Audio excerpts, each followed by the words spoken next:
So hello mga kabam, for today's video. Ayan, andito na naman tayo uli sa gubat at meron na naman akong hawak ditong isang uri ng ibon ay tinatawag ko sa Bisaya po ito ay alimukon. Ewan ko ho kung ano pong tawag ninyo sa ganitong ibon na to. So ayan mga kabam, hindi na natin patagalin pa at pakawala na po natin itong hawak kong ibon.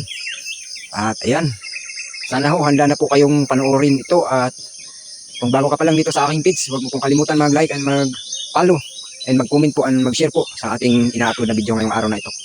So ayan, pakawalan na natin mga kabam. Sige na, lipad na, lipad na. So ayan na nga mga kabam, lumipad na yung ibon mga kabam. At tuwang-tuwa pa po siya. Tuwang-tuwa siya nung siya ay pinakawalan. Paalam sa iyo ibon. At ingat ka lagi dyan ibon.